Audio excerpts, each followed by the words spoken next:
there's life around. Listen, listen to the desert sounds. I hear the call of a bird flying free, the song of the shifting sand.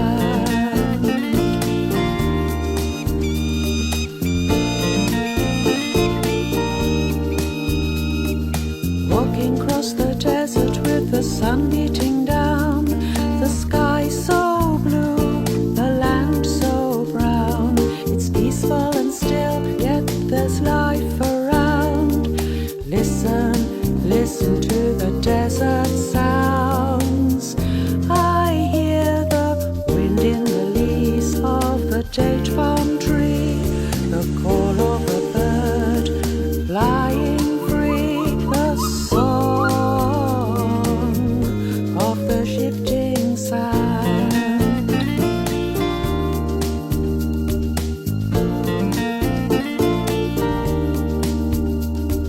Walking across the desert with the sun beating down, the sky so blue, the land so brown. It's peaceful and still, yet there's life around. Listen, listen to the desert sounds. I hear the music of my friends, where I soon will be.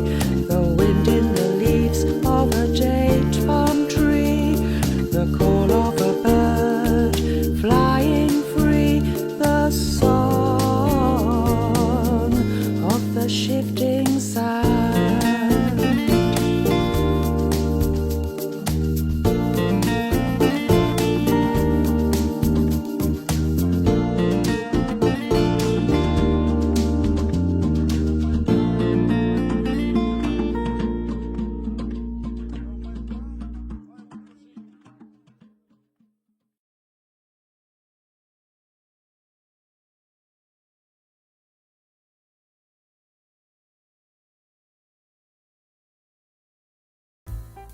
Bismarck palm.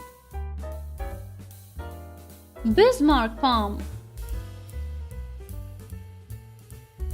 Barrel cactus. Barrel cactus. California poppy. California poppy. Creosote bush. Creosote bush. Curveleaf yucca. Curveleaf yucca. Desert palm. Desert palm. Desert lily. Subscribe. Desert lily. Desert marigold. Desert marigold. Desert sage. Desert sage. Desert willow tree. Desert willow tree. Elephant tree. Elephant tree. Foxtail agave. Foxtail agave. Ficus. Ficus. Ghost plant. Ghost plant. Joshua tree. Joshua tree. Jumping cholla. Jumping cholla. Mexican feathergrass. Mexican feathergrass. Mexican poppies. Mexican poppies. Mojave yucca. Mojave yucca. Mojave aster. Mojave aster. Ocotillo. Ocotillo. Organ pipe cactus. Organ pipe cactus. Pindo palm. Like. Pindo palm. Prickly pear cacti. Prickly pear cacti. Red pancake. Red pancake. Saguaro cactus. Saguaro cactus. Tumbleweed. Tumbleweed. Weathered trees.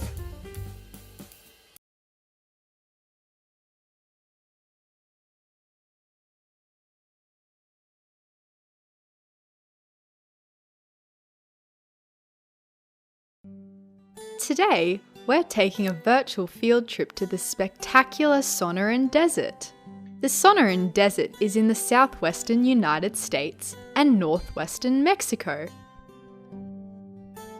It covers an area of about 260,000 square kilometers. The Sonoran Desert has an arid climate with hot daytime temperatures and little rainfall. Plants and animals that inhabit the desert have adaptations that allow them to survive in the harsh environment. Some animals in the Sonoran Desert, such as the kangaroo rat and great horned owl, are nocturnal to avoid the heat of the day. Other animals, such as the Gila monster, have a long tongue with which to gather moisture from leaves and other surfaces. The javelina have a thick coat of fur to protect them from the heat. Some animals, like the sidewinder rattlesnake, have specialized scales that allow them to move across sand without sinking in too deeply. If you're lucky, you'll also spot roadrunners, Gila woodpeckers, and the endangered Mexican grey wolf.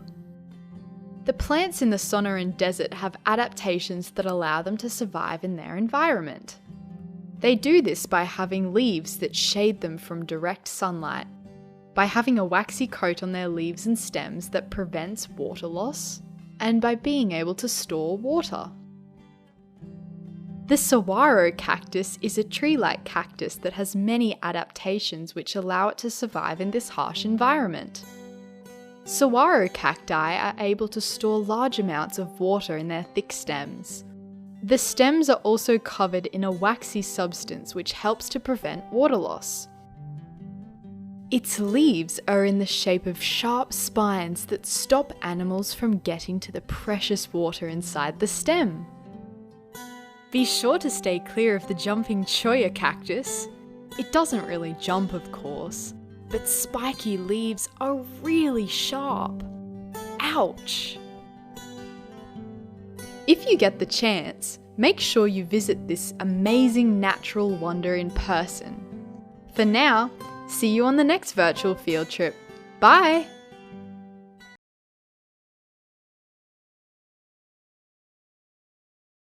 Now, a rare natural spectacle is unfolding in one of the world's driest places, Chile's Atacama Desert. After unusual winter rains, the desert has burst into a stunning carpet of fuchsia wildflowers, transforming the arid landscape into a colorful paradise. Here is a report. Take a look.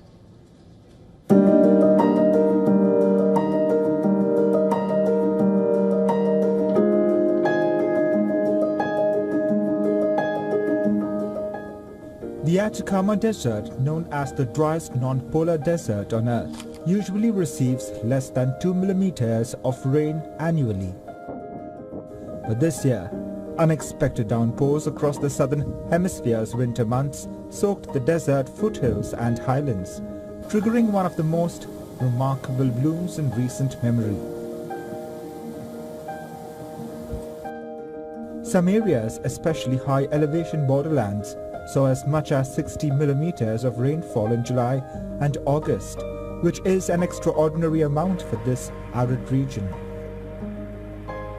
More than 200 species of wildflowers have sprung to life, painting the red, rocky soil with bursts of pink, purple and other vibrant hues.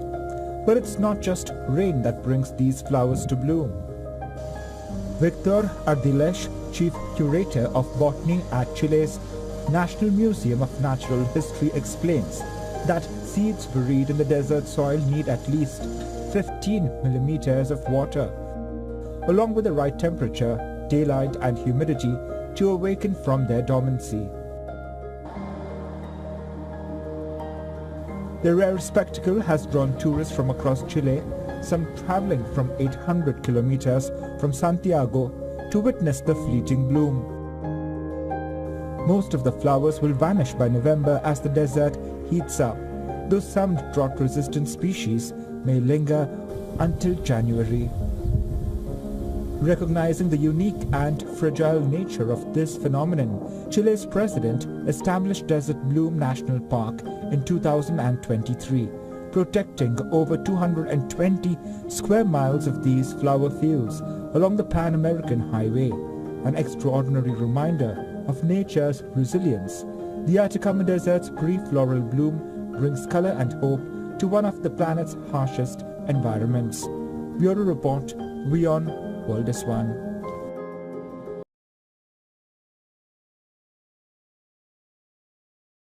The Sahara Desert is one of the largest deserts in the world. It covers an area of about 3.6 million square miles and is located in the northern part of Africa. The desert stretches across many countries, including Egypt, Libya, Tunisia, Algeria, and Morocco. The Sahara Desert is known for its hot and dry climate. The temperatures in the desert can reach up to 130 degrees Fahrenheit during the day and can drop to freezing at night. Despite the harsh conditions, there are still many different types of plants and animals that live in the Sahara. Some of the most common plants include cacti, acacia trees, and palm trees. Animals that live in the Sahara include camels, snakes, lizards, and gazelles. One of the most famous landmarks in the Sahara Desert is the Great Sphinx and the Pyramids of Giza. These ancient Egyptian structures were built over 4,500 years ago and still stand today. The Great Sphinx is a statue of a lion with a human head that is over 200 feet long. The pyramids are giant structures made of stone that were used as tombs for pharaohs. Another famous landmark in the Sahara Desert is the Erd Chebi, a large dune field located in Morocco. The dunes can reach heights of up to 500 feet and are a popular spot for tourists to visit and take in the beautiful desert landscape. The Sahara Desert is also home to many different cultures and tribes. The Tuareg people, also known as the Blue People, have lived in the Sahara for centuries. They are known for their blue clothing and for their nomadic lifestyle. The Tuareg people travel through the desert with their camels and goats, looking for water and food. The Sahara Desert is a fascinating place that has a unique ecosystem and many cultural and historical landmarks. Despite its harsh conditions, it is still home to a variety of plants and animals that have adapted to the desert environment. If you ever get a chance to visit the Sahara, be sure to take in the beautiful landscapes, historical sites, and learn about the people who call it home. However, it's important to remember that the Sahara Desert is a fragile ecosystem and it's important to follow the rules and guidelines of the area you're visiting to help protect the environment and the people who live there.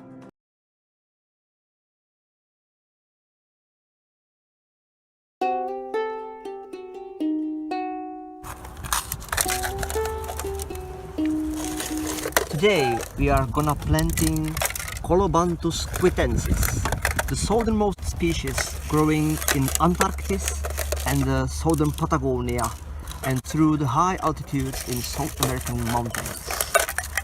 Esta planta es de semillas colecto en Torres del Paine en Chile.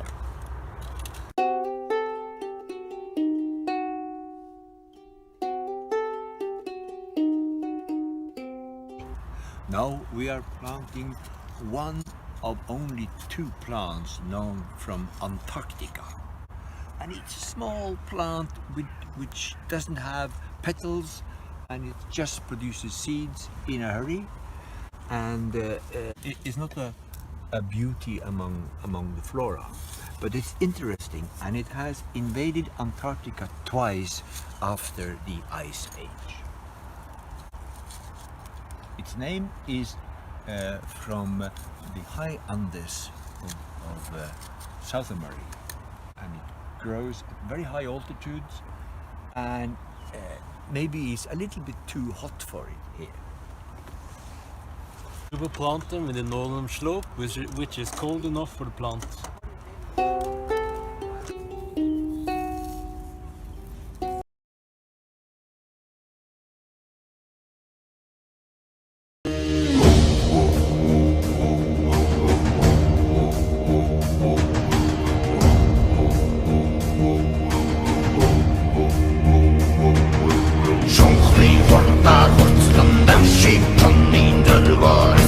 Durti, din kret, murdin, torelar, durgi,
walking across the desert with the sun beating down. The sky so blue, the land so brown. It's peaceful and still, yet there's life around. Listen, listen to the desert sounds. I hear the music of my friends, where I soon will be. The wind in the leaves of a jade palm tree, the call of a bird flying free, the song of the shifting sand.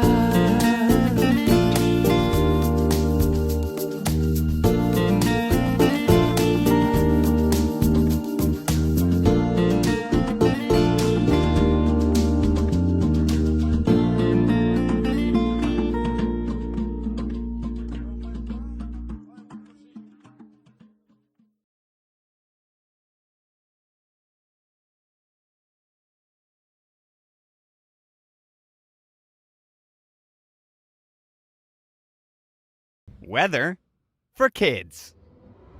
Today, we're talking all about the weather. There's a good chance that when you woke up this morning, you probably checked the weather.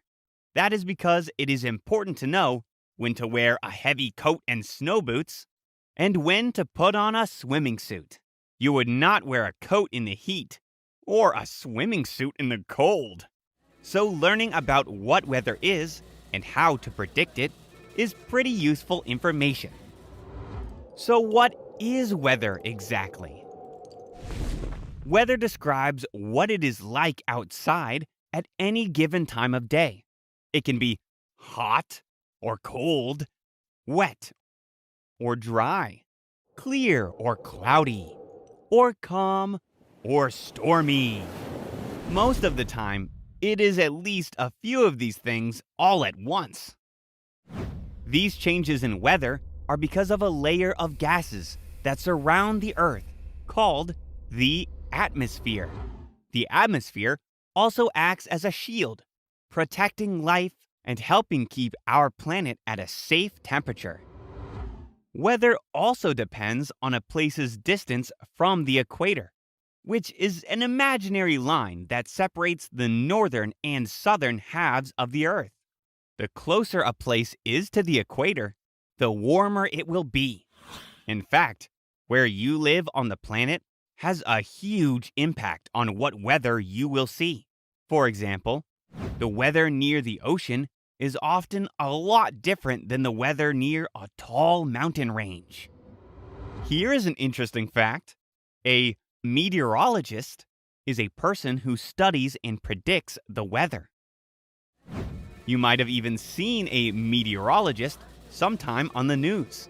They are the people who stand in front of a weather map and give forecasts or educated predictions of what the weather will be like during the week in the area where you live. Cool, right? Now that we have talked about what weather is, let's talk about the different types of weather and how each are measured. Hot or cold? First off, weather can be hot or cold, or somewhere in between. The way that this hotness or coldness is measured is by temperature. Temperature is based on the motion of energy and the speed of gas molecules in the air. If the gas molecules are moving faster, the temperature will get higher, meaning that the weather gets hotter. Can you guess what is used to determine temperature? That is right. It is a tool called a thermometer, and it measures temperature in units called degrees. Wet or dry? Have you ever been near the ocean? What about a desert? The air around you can feel different depending on where you are in the world. This difference is called humidity, which tells us the amount of water vapor in the air. Even though you cannot see this water, you can definitely feel it. The higher the humidity, the more moisture or water vapor there is in the air. Here is another interesting fact. If there is too much water vapor, it will begin to rain. Humidity is measured by a tool called a hygrometer. Clear or cloudy. Did you know that air pressure affects whether or not it is a clear or cloudy day? Remember when we talked about the atmosphere? Well, air pressure is the weight of the atmosphere pressing down on the Earth, which is why it is also sometimes called atmospheric pressure. Like our old friend humidity, air pressure affects all parts of the weather each day. How is air pressure measured, you ask? By a tool called a barometer. There are two types of air pressure, high and low. High pressure usually means that the weather will be fair and sunny. Low pressure, on the other hand, brings clouds, rain, or snow. Have you ever wondered what causes thunderstorms? A pocket of strong low pressure. You can literally feel it in the air. Calm or stormy. When you find yourself stuck in a storm, you might notice that wind is almost always involved. Wind is air moving from higher pressure areas to lower pressure areas. Wind speed is also affected by the heating of the Earth's surface and the rotation of the Earth. The speed of wind can also be changed by the landforms around it. Stuff like mountains, bodies of water, and vegetation, which is why sometimes wind can start as a gentle breeze and then change into a super strong gust.